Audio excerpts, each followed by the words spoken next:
Hello, beauty. We all know planning goes a long way, right?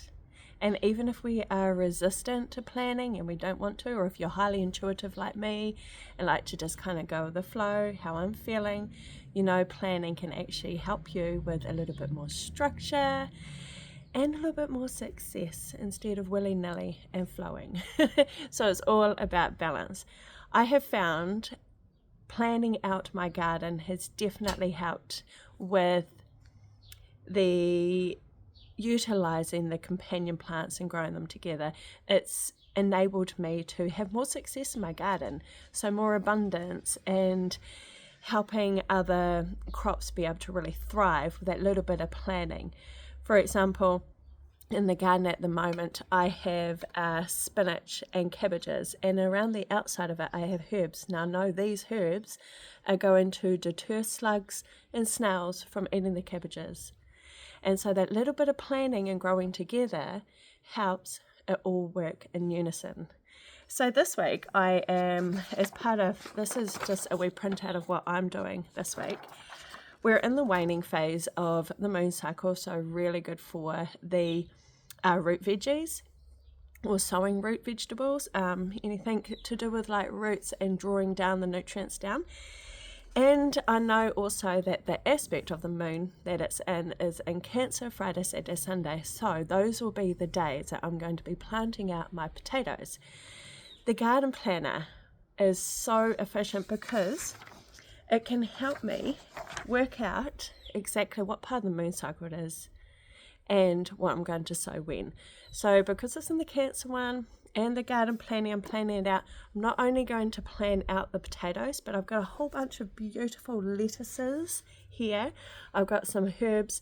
I've got poached egg flour, and I have also chamomile. I have basil, parsley and thyme that will go around the outside garden bed of my potatoes.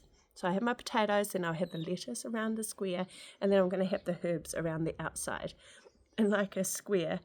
Because I've planned it out, and now I can sow them all together, so I can, my potatoes have already chitted, so I'll be able to plant them out.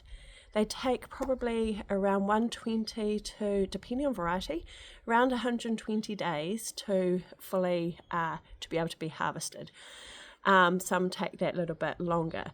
So then I know I may just be, it won't quite make a Christmas harvest doing the quick math. 3, 6, 9, won't quite make a Christmas harvest, but I can get the potatoes in the ground and have all the lettuce and all the other plants around it ready to thrive. We are still in frost season, so I've got a little space where I'll be able to also cover it in frost cloth, but ideal timing. That's one of the advantages of the garden planning. Another thing to consider is, as you're planning out your garden, is what are your goals? What are your goals in regards to growing a garden? Because there's so many beautiful benefits of gardening. It could be you just want to plant a seed and see it grow. It could be for your healing. It could be your space, your mind, your just being able to get out in nature because you enjoy it. It could be because you are providing for your family, like I do. I do it for all reasons. It's providing for my family. It's to incorporate companion planting and to preserve as well, and to make meals, nourishing meals. I know what ingredients are going into my family's dinner, what ingredients are going into our baking.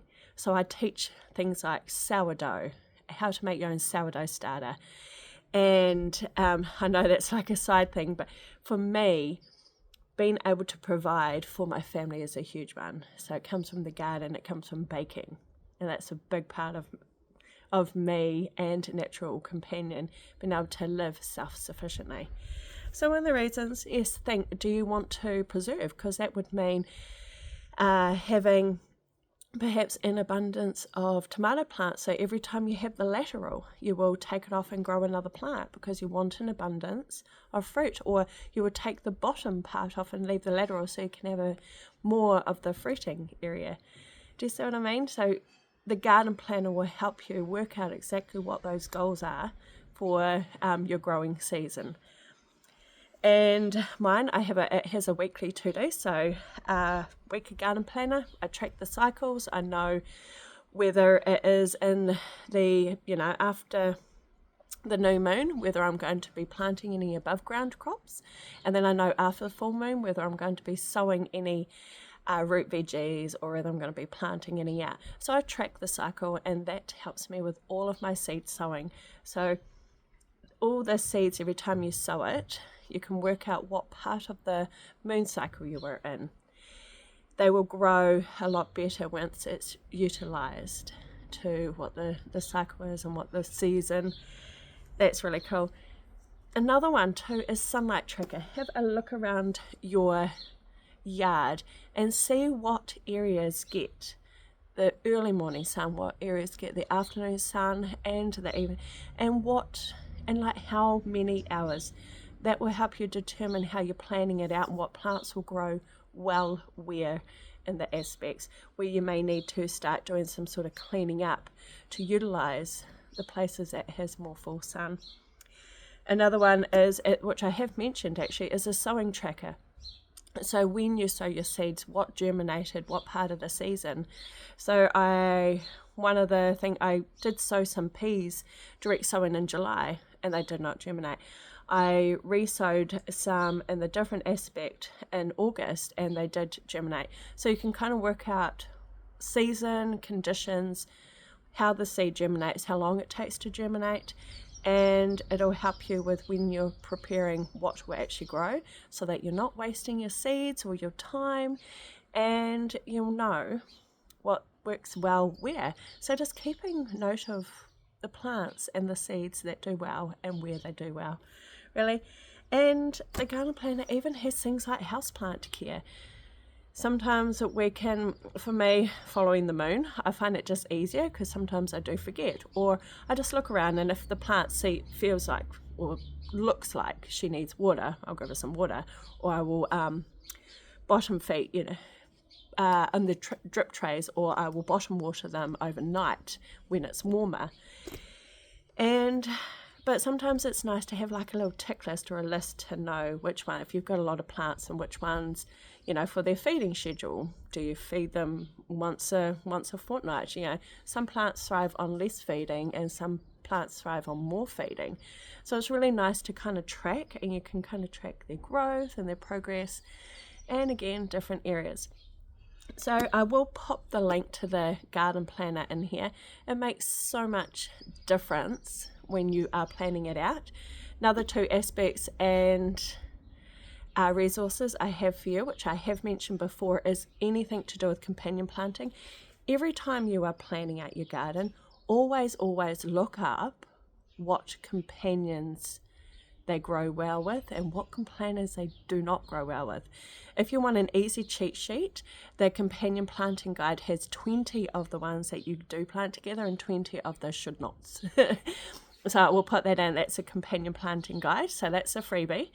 And then there's the ultimate companion planting guide, which I have as well. That's $4.99, and that there gives you not only the 20 of your do's and don'ts, but also gives you 10 different aspects of what you can use companion planting for, like when you're planning out your garden and you want just a beautiful garden full of flowers. And it'll work out the companion plants that will go with that to help bring in that beauty. If you're wanting to deter pests, or if you're wanting to look after your soil and your soil's a bit yucky, but you want to use plants to be able to nourish your soil or prevent erosion, the companion planting guide, the ultimate companion planting guide, will help with that as well. There's so much more. Depending on what you're planning, what your goals are, these 3 resources will be incredibly valuable. Any questions, please let me know, and I'll see you again soon. Mwah.